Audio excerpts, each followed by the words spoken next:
Una decisión crucial inminente. Diciembre de 1941. Tenemos sobre nosotros el último mes de este desafortunado año, y me acerco a ustedes con un mensaje. La determinación y el propósito interno de la humanidad serán tan definidos durante el periodo en que el Sol comience a desplazarse hacia el norte desde el 25 de diciembre hasta el 22 de junio de 1942, que se decidirá el futuro de la humanidad para muchos centenares de años. Desde el momento de la decisión se establecerá la fecha de la nueva era, sobre esa decisión la jerarquía podrá predecir y determinar la acción, y sobre esa decisión se descubrirá la etapa de evolución de la masa humana. Los exhorto a enfrentar el futuro con fortaleza, a liberar sus mentes de todo vestigio de duda, y a saber, en su propia vida y para la raza, que las fuerzas del materialismo y la crueldad no triunfarán. Repito, la jerarquía permanece. Sigan adelante con confianza. Un proceso subjetivo, profundamente arraigado, está teniendo lugar en la conciencia humana, siendo evocador y de efectos definidos. Esto debe ser reconocido y comprendida la naturaleza de la invocación, por todos aquellos que tratan de ayudar a sus semejantes. Como he explicado detalladamente en otra parte, Astrología Esotérica, páginas 386, 390, este proceso de invocación se divide actualmente en dos etapas de la vida del individuo y también de la vida de toda la humanidad. La etapa de la aspiración, irregular y vaga, pero que gradualmente se va enfocando y asume poder, y la etapa del misticismo con su reconocido e incómodo dualismo, que se fusiona en el ocultismo, el inteligente estudio de lo que se halla oculto. Debido a que todas estas etapas prevalecen hoy activamente, tenemos la terrible y difundida crisis. La necesidad de dar un curso constructivo y enfocar las energías invocadas me indujo, bajo la instrucción de la jerarquía, a impartir en lapsos muy separados dos estrofas o partes, de un mantra oculto, la primera, para ayudar a enfocar a los aspirantes que respondieron plenamente, la segunda, fue ofrecida también a las masas, pero estaba destinada a ser una prueba y una decisión en un momento de crisis, por lo tanto, atrajo a los aspirantes y discípulos mentalmente enfocados. Explico esto porque en la actualidad las condiciones mundiales justifican el empleo de ambas estrofas. La gran invocación, tal como fue empleada anteriormente, debería estar también disponible para las masas. La segunda estrofa debería ser empleada por pensadores, esoteristas y discípulos, y por todos los que responden a su nota. Al hacerlo, necesitarán tener una gran habilidad en la acción, de manera de poder, correcta e inteligentemente, distribuir las dos invocaciones. Una invocará al jinete del lugar secreto y ayudará a ser evocado, porque se refiere y se invoca al jinete del lugar secreto en la primera invocación, la otra invocará a los señores de la liberación. La invocación combinada y el llamado unido desde distintos niveles de la conciencia humana, constituirá un poderoso llamado para influir sobre los centros ocultos de la fuerza salvadora. Este llamado conjunto debe ser organizado ahora. Así, la masa humana será estimulada a avanzar, hacia la luz, y el nuevo ciclo mundial, que comienza en Acuario, quedará definitivamente inaugurado por la humanidad misma. El único camino hacia la victoria. Abril de 1942. He estado trabajando con AAB, mi amanuense, desde noviembre de 1919. Durante ese periodo, el mundo ha presenciado grandes y significativos cambios, siendo el más significativo el aumento el fenomenal acrecentamiento de la percepción espiritual. Esto lo demuestra el hecho de que, no obstante la catástrofe mundial, el prevaleciente horror y mal que acecha a nuestro planeta, y el dolor, el terror, el suspenso y la incertidumbre humana, hay ahora dos factores presentes en la conciencia humana, la visión de un futuro mejor y una determinación fija e inalterable de convertir esa visión en una realidad, en la experiencia humana. En este mundo controlarán mejor los valores espirituales, si se los considera como lo bueno y correcto para toda la humanidad, y no simplemente como interpretaciones religiosas y teológicas. La percepción espiritual es ahora incluyente y se ocupa del plano físico y también del metafísico. Quizás no les resulte fácil comprender la importancia de este desarrollo que nuevamente frente a todas las fuerzas contendientes ha permitido a los hombres reconocer que el reino de Dios debe establecerse y exteriorizarse en la tierra, y que ya no es necesario considerarlo como algo muy lejano, sino que debería condicionar la vida cotidiana del hombre y controlar todos sus proyectos para el futuro. Los hombres trabajan y luchan hoy para lograrlo. Aplican muchos nombres a la visión: mejores condiciones mundiales, el nuevo orden mundial, la reconstrucción del mundo, la nueva civilización, la hermandad, la fraternidad, la federación mundial, el entendimiento internacional, no importa cómo lo denominen. Es tema de mejoramiento, de bienestar universal, de seguridad general, de amplia oportunidad, sin tener en cuenta raza, color ni credo. Este factor es de importancia. Los propósitos subyacentes de Dios se están cumpliendo y, con esta nota, iniciaré mi mensaje de Wesak para ustedes. Este es el aspecto más esperanzado e importante desde el ángulo de la jerarquía que observa todos los acontecimientos del mundo, desde el punto de vista del futuro. Sin embargo, hay otro aspecto. No es necesario que acentúe la gravedad de la situación actual. La guerra no ha sido ganada aún. En el momento de escribir, no obstante los éxitos esporádicos y el poder de resistir de las naciones aliadas, y a pesar de una tendencia básica hacia la victoria final, los poderes del mal tuvieron todas las cosas a su favor. Avanzaron triunfalmente, excepto en Rusia. Esto era de esperarse al principio, porque si el mal es simplemente el predominio de la materia y la negación de los valores espirituales, evidentemente en el plano materialista tiene su línea de menor resistencia. En consecuencia era previsible su triunfo inicial. El curso de la guerra hasta ahora lo ha demostrado. Cuando las personas de mente espiritual del mundo, los hombres y mujeres de buena voluntad, los idealistas y la gente bondadosa y decente de todos los países, puedan demostrar en el plano físico la misma decisión unificada y conjunta voluntad de triunfar que demostraron las fuerzas del mal, entonces las fuerzas de la luz asumirán la supremacía y controlarán los asuntos humanos. La dificultad que enfrentó la jerarquía en su esfuerzo por lograrlo, se debió a que la condición de unidad objetiva, método e interrelación, debían obtenerse sin infringir el libre albedrío del individuo, grupo o nación. La ley oculta de libertad espiritual debía ser reconocida y protegida. Las actividades de las fuerzas del mal no se ven obstaculizadas por tal reconocimiento o protección. La voluntad de poder y una minoría maligna organizada asumió el control. Se eliminó la libertad de conciencia y de acción, y el forzado sometimiento de la mayoría a la voluntad de una minoría despiadada, trajo una unidad espúrea, pero temporariamente muy efectiva, lo cual no existió en el caso de las naciones aliadas que luchaban por las fuerzas de la luz y a favor de la libertad humana. La libertad, hermanos míos, puede constituir una limitación cuando demora la acción correcta, cuando centra la atención en las pequeñas diferencias y en las tendencias de la personalidad y cuando sirve para impedir esa unidad de acción que puede ganar la guerra. Ha sido necesario que los guías de los pueblos empleen un tiempo valioso para inculcarles un sentido apropiado de los valores y la comprensión de que las diferencias individuales y nacionales y los puntos de desacuerdo, políticos y religiosos, deben todos ceder su lugar al único requisito supremo: ganar la guerra y librar a la humanidad de la amenaza de la esclavitud, del creciente y constante temor y del dominio del mundo por la logia negra. Como ya he dicho, un antiguo conflicto está nuevamente en pleno apogeo, y la humanidad tiene ahora la oportunidad de definirlo de una vez por todas y para siempre ser libres en forma hasta ahora desconocida. Este conflicto abarca 3 etapas. 1. La etapa de guerra física en la cual estamos empeñados ahora y que no podemos eludir. Esto requerirá la voluntad de triunfar. 2. La etapa de la reorganización de los asuntos mundiales cuando la guerra haya terminado, la cual deberá apropiadamente dividirse en 2 fases.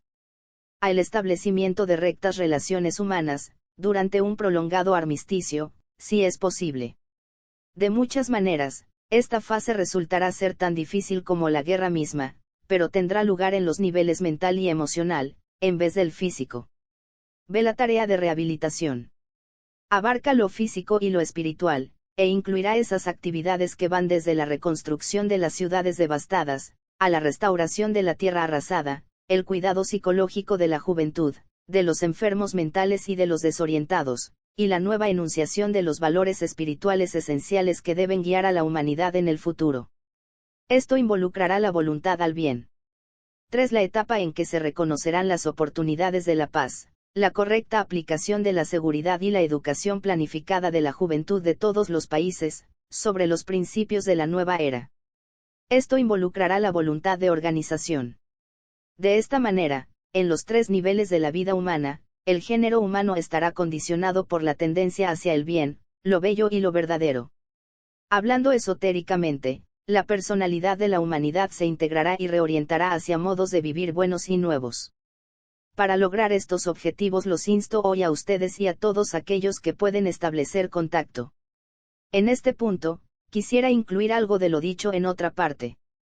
Deben tener constantemente presente una cosa. Cuando termine la guerra, cuando llegue a su fin este momento de prueba aguda y de tribulación, llegará un gran despertar espiritual, cuya cualidad y naturaleza es ahora totalmente impredecible. La guerra habrá enseñado muchas lecciones a la humanidad, arrancando de muchos ojos el velo del yo personal. Valores que hasta ahora han sido expresados y comprendidos solo por aquellos cuyos ojos están puestos en Dios, constituirán la meta y el deseo de innumerables miles de personas. El verdadero entendimiento entre hombres y naciones será el objetivo anhelado, y lo que la humanidad decide poseer siempre lo logra. Esta es una ley oculta, porque el deseo es todavía la fuerza más poderosa del mundo. El deseo unificado y organizado, fue la razón básica para los abrumadores éxitos del eje. El único factor que puede exitosamente oponerse al deseo es la voluntad, empleando la palabra en su significado espiritual y como expresión del primer gran aspecto divino. Pero las naciones que se aliaron, demostraron muy poco de esa voluntad espiritual organizada. Lógicamente, los aliados están animados por el deseo de la victoria, deseo de que llegue el fin de este cataclismo mundial que engolfa todo, por el deseo de paz y el retorno a la estabilidad, el deseo de terminar la guerra una vez por todas, y romper su ciclo que ocurre constantemente, y el deseo ascendente y constante de llevar a un fin el terrible tributo del sufrimiento, la crueldad, la muerte, el hambre y el temor, que estrangulan a la humanidad en una tentativa de asfixiarla. Pero esta decisión en la mayoría de los casos, es simplemente la expresión de un deseo fijo y unido. No es la aplicación organizada de la voluntad. El secreto de la voluntad reside en el reconocimiento de la naturaleza divina en el hombre. Solo ello puede evocar la verdadera expresión de la voluntad. En efecto, la voluntad debe ser evocada por el alma, porque domina la mente humana y controla a la personalidad. El secreto de la voluntad está también estrechamente ligado al reconocimiento de que la bondad es invulnerable y al inevitable triunfo final del bien. Esto no implica decisión ni excitar y estimular el deseo para que sea transmutado en voluntad, tampoco es un enfoque implacable, inmutable e inamovible de todas las energías. Por la necesidad de triunfar, los enemigos de las fuerzas de la luz son expertos en eso. Para las naciones aliadas la victoria no reside en el esfuerzo por obtener este enfoque con mejores resultados que el enemigo. La voluntad no se expresa por la férrea decisión de permanecer firmes y no ceder a las fuerzas del mal. La determinación, el enfoque de la energía y la demostración de un esfuerzo total, hacia la victoria, son solo, en cuanto a las naciones aliadas se refiere, la expresión de un centralizado deseo de paz y de dar fin a las dificultades. Este es un esfuerzo que pueden hacer las masas y lo realizan en ambos lados del conflicto. Sin embargo, existe un plus, un algo que cambiará el curso de la victoria de parte de las naciones aliadas, lo cual vendrá por el esfuerzo de comprender y expresar la cualidad de la voluntad espiritual, manifestará esa energía que hace que el primer aspecto divino de voluntad o poder, sea lo que es, constituye ese rasgo característico de la fuerza zambálica, esa cualidad peculiar característica de la divinidad, tan distinta, que hasta el mismo Cristo tuvo dificultades para expresar y comprender. Por eso se produjo el episodio en Getsemaní. Me resulta difícil expresar su significación en palabras. 2000 años pasaron desde Getsemaní y desde que Cristo hizo su contacto inicial con la fuerza zambálica, por callo intermedio y en bien de la humanidad estableció una relación que aún después de 2000 años no es más que una fina y débil línea de energía vinculadora. Esta fuerza de la voluntad está, sin embargo, disponible para ser aplicada correctamente, pero el poder de expresarla reside en su comprensión, hasta donde sea posible en este punto medio en la evolución humana, y su aplicación grupal. Es una fuerza sintética, unificadora, pero puede ser empleada como fuerza para regimentar y reglamentar. Quisiera repetir las dos palabras clave para el empleo de esta energía de Zambaya: aplicación y comprensión grupales. El género humano ha tenido mucha dificultad en comprender la significación del amor. Si es así, el problema en relación con la voluntad será, lógicamente, más difícil aún. Para la vasta mayoría de los hombres, el verdadero amor sigue siendo solo una teoría. El amor, tal como generalmente lo interpretamos, se expresa como bondad, pero es bondad hacia el aspecto forma de la vida, hacia las personalidades de quienes nos rodean, y generalmente se satisface a sí mismo por el deseo de cumplir las obligaciones sin obstruir en manera alguna esas actividades y relaciones que tienden al bienestar de nuestros semejantes. Se expresa como el deseo de terminar con los abusos y obtener mejores y más felices condiciones materiales en el mundo. Se manifiesta como amor materno, como amor entre amigos, pero raras veces todavía, como amor entre grupos y naciones. Es el tema de la enseñanza cristiana, así como la voluntad, divinamente expresada, será el tema de la futura religión mundial. Fue el impulso subyacente en gran parte del buen trabajo realizado en los campos de la filantropía y del bienestar humano, pero, en forma efectiva, el verdadero amor nunca ha sido expresado excepto por el Cristo. Quizás se pregunten, si esto es así, ¿por qué se pone énfasis sobre este aspecto superior? ¿Por qué no esperar a que sepamos más sobre el amor y cómo manifestarlo en nuestro medio ambiente? Porque hoy, la voluntad en su verdadera expresión, es necesaria como fuerza impulsora y expulsora, y también como agente esclarecedor y purificador. Por lo tanto, la energía de Zambaya está relacionada con la vivencia, por medio de la conciencia y la forma, de la humanidad. No es necesario considerar su relación con el resto del mundo manifestado, concierne al establecimiento de rectas relaciones humanas, siendo ese modo de ser que oportunamente anula el poder de la muerte. En consecuencia, es incentivo y no impulso, es un propósito conocido y no la expresión de un deseo. El deseo actúa desde la forma material y a través de ella, hacia arriba; la voluntad actúa hacia abajo, hacia la forma, doblegándola conscientemente al propósito divino. Uno es invocador, la otra evocadora. Cuando el deseo es masivo y está enfocado, puede invocar a la voluntad; cuando la voluntad es evocada, pone fin al deseo y se convierte en fuerza inmanente, propulsora e impulsora, que estabiliza, aclara y, finalmente, destruye. Y mucho más, pues es todo lo que el hombre puede captar en la actualidad, para lo cual solo posee, por ahora, el mecanismo de comprensión. Esta voluntad despertada por la invocación debe ser enfocada en la luz del alma y dedicada a los propósitos de la luz y al establecimiento de rectas relaciones humanas; debe ser empleada, con amor, para destruir todo lo que obstaculiza la libre afluencia de la vida humana y ocasiona la muerte, espiritual y real, de la humanidad. Esta voluntad debe ser invocada y evocada. Hay dos grandes impedimentos para la libre expresión de la fuerza volitiva, en su verdadera naturaleza. Uno, es la sensibilidad de la naturaleza inferior a su impacto y su consiguiente prostitución para fines egoístas, como en el caso del sensitivo y negativo pueblo alemán y su empleo por las naciones del eje, para objetivos materiales. El otro, es la oposición bloqueadora, obstaculizadora, confusa, pero masiva, de la gente bien intencionada del mundo que habla vaga y bellamente sobre el amor, pero se niega a considerar las técnicas, en actuación, de la voluntad de Dios. Según esas personas, nada quieren saber sobre esa voluntad, se niegan a reconocer que Dios cumple su voluntad por intermedio de los hombres, así como trata siempre de expresar su amor por intermedio de los hombres. No quieren creer que esa voluntad podría expresarse posiblemente por medio de la destrucción del mal con todas las consecuencias materiales de ese mal; tampoco pueden creer que un Dios de amor podría emplear posiblemente el primer aspecto divino para destruir las formas que obstruyen la libre actuación del Espíritu Divino, pues la voluntad no se debe inmiscuir en su interpretación del amor. Tales personas son individualmente insignificantes y de poca importancia, pero su negatividad masiva es un detrimento real para la terminación de esta guerra, así como la negatividad masiva del pueblo alemán y su incapacidad de emprender la correcta acción, cuando se conocieron los propósitos de Hitler, posibilitó la gran afluencia del antiguo y enfocado mal que llevó al hombre a la catástrofe actual. Tales personas son como piedra de molino alrededor del cuello de la humanidad, malogrando el verdadero esfuerzo, susurrando, Amemos a Dios y amémonos mutuamente, pero murmurando plegarias y trivialidades, mientras la humanidad muere.